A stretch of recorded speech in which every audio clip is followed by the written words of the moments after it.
algorithm the kind of person that you like and you want to be like. So let's go back to I just needed to make that detour. Let's go back to our Exodus chapter 33. Exodus 33, we'll go back from verse 12. Because I've not arrived at where I'm going to in Exodus.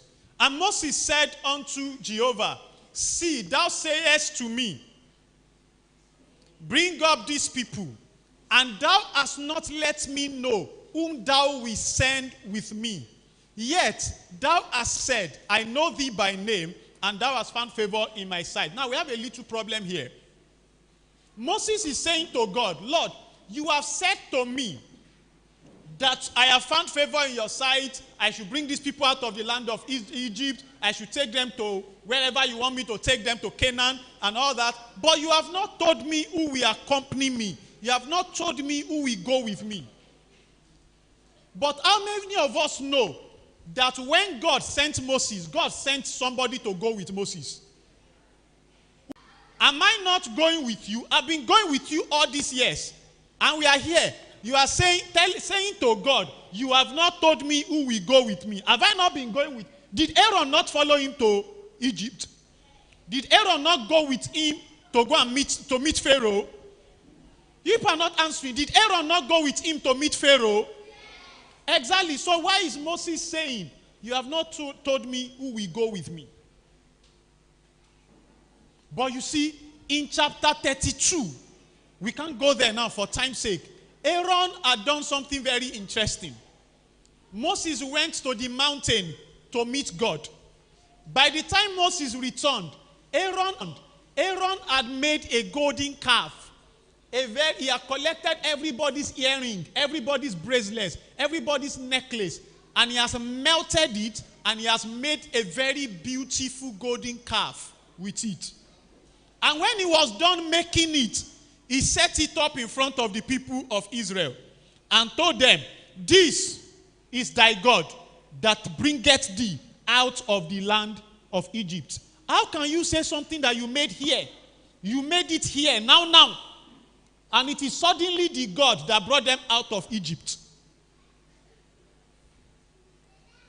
They have left Egypt years ago, but today Aaron made an idol and said that idol brought them out. So, because Aaron has begun to function the way he wanted to function, Aaron was not behaving like good company anymore. So Moses returned to God and said, you have said that you like me. You have said that both of us enjoy each other's company. And you have sent me on this errand. You have not given me a company. Who will go with me?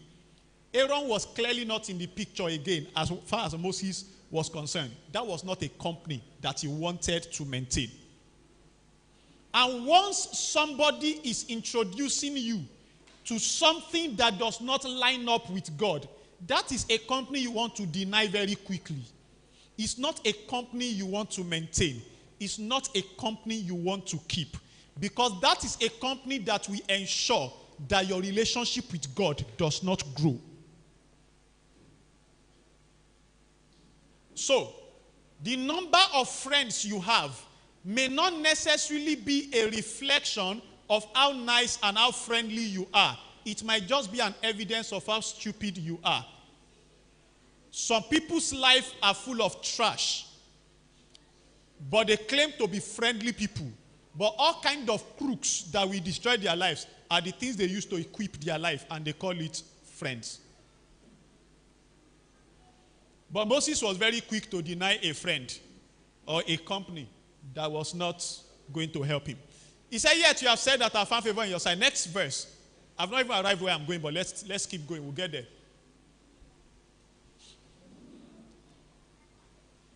Now, therefore, please bring a version that is used. What is this? I pray thee. NIV, you have gone back to ASV that is worse than KJV. Okay, very good, better. If you are pleased with me, thank you. Teach me your ways so that I may know you.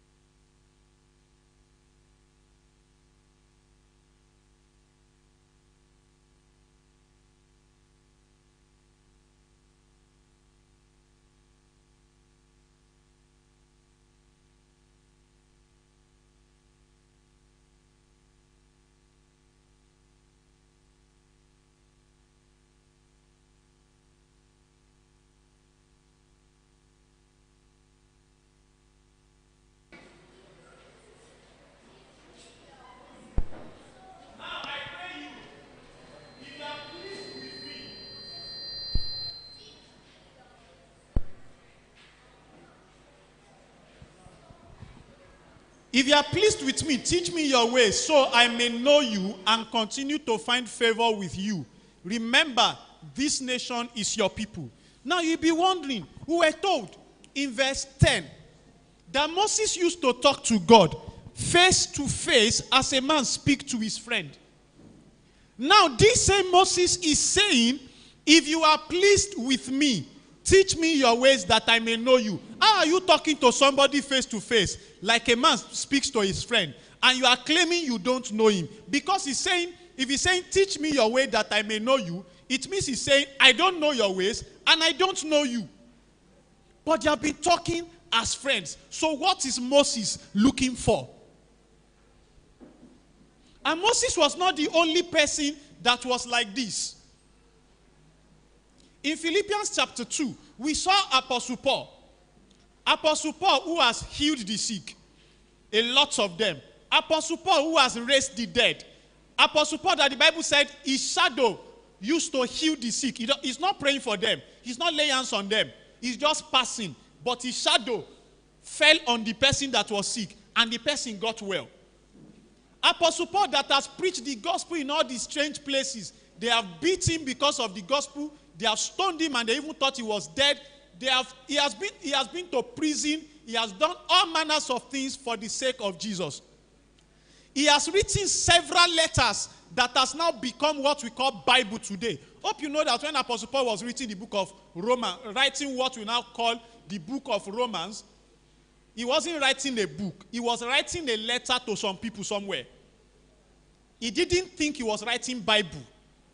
When he was writing the letter to the Ephesians, that we now call the book of Ephesians, he wasn't trying to write a book. He was writing letter to somebody somewhere. So imagine someone who wasn't trying to write a book.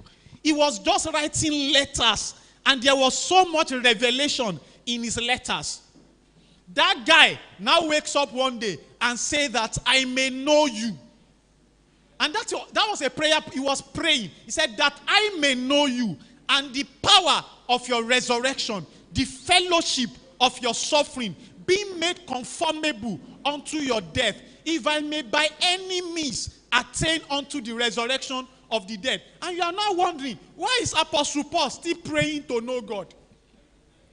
Why is he still praying to know Jesus? After everything he has not only known, but he has actually taught. He knows God so much, he has taught us so much about God. Everything that we saw Jesus Christ do, we have seen Apostle Paul do the same thing. And the same Apostle Paul is now claiming that he doesn't know God enough, that he needs to know more. And that's exactly what Moses is doing in this place. After he has spoken to God face to face, he is still saying, if you are pleased with me, teach me your ways that I may know you. So can you say like Moses, say after me, if you are pleased with me,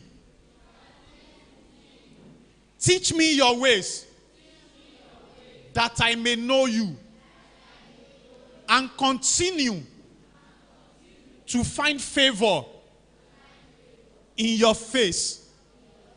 We'll say it again. Lord, I know you are pleased with me. So show me your ways that I may know you and continue to find favor with you. Did you see one thing that Moses is saying here? What he's saying is that people who know the ways of God,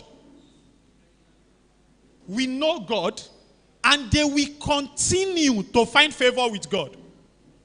So why we might say that favor is unmerited, Moses is showing us one of the things that can produce favor. And Moses is saying, if you want to experience the favor of God, then you need to know God. That those who know God will continue to experience the favor of God. And trust me, one of the things that you need the most in this life is the favor of God. Otherwise, you will hustle, you will labor, you will suffer, you will get only small outcome for all your labor. I'll give you an example. You know, there was a man of God. He's gone on to be with the Lord now. His name is Lester Sumrall, Frank Lester Sumrall. But let's just call him Lester Sumrall. Now, Lester Sumrall planted thousands of churches. I mean, thousands of churches. That's his ministry. That's an apostolic ministry. He goes, he plants churches, he hands it over to a pastor and leaves them. Some of the churches he planted, he probably didn't have time to visit them again. But you know what he used to say? He says that my fruit abides, my work never die. But that's not even the place I'm going to. One day he went to Ecuador. Now, one of the places on the earth that is popular for voodoo. You know what they call voodoo? But you know Otumokpo. You know black magic. You know black magic. One of the places that is popular for black magic on the earth till now is Ecuador. So, Lester Sumrall went to Ecuador on one of those his trips. And at the entrance of one of the villages where he had an appointment, he saw a man. The man will sit at the entrance of the village under a tree. And the man will swallow 3 frogs. Yes. The man will swallow 3 frogs and go and vomit the frogs again. Once he vomits the frogs again, he looks at you and begins to tell you everything about you. Everything. There is nothing about you the man suddenly does not know. Once he goes through that his ritual of swallowing and vomiting frogs. And so when Lester Sumrall got to the place and saw how people gather around and how everybody was afraid of the man, everybody was shaking. Anything the man tells them to do, they will do. And of course, there are people who claim to be pastors who still do that now. Now, there's a genuine gift of the word of knowledge.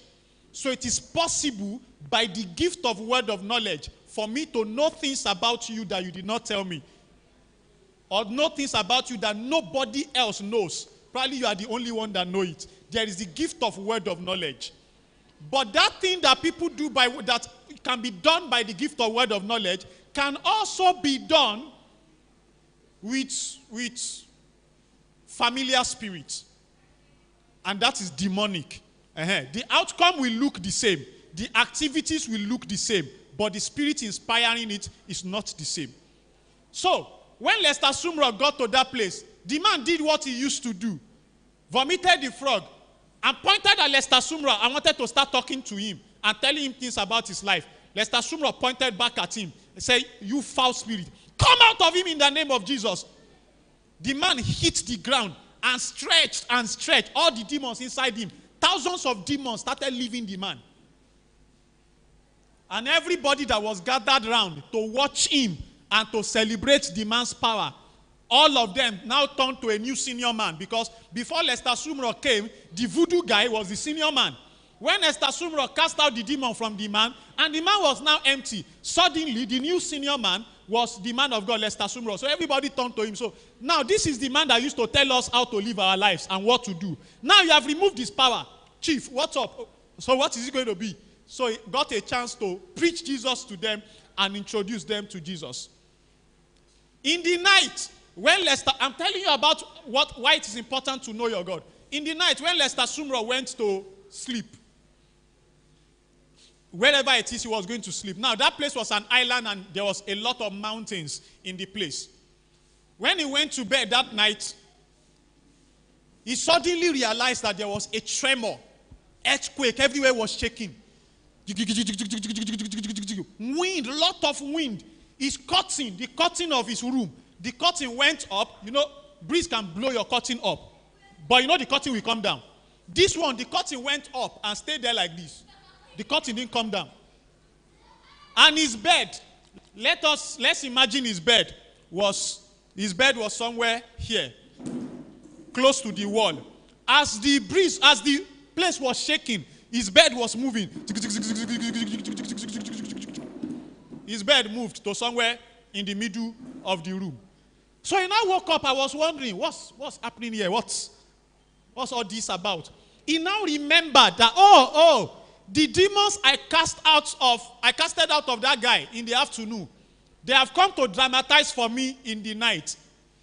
So he woke up and said, because I didn't banish you people from the island, that's why you came here to demonstrate. Now, get out of this place, leave this island never to return again.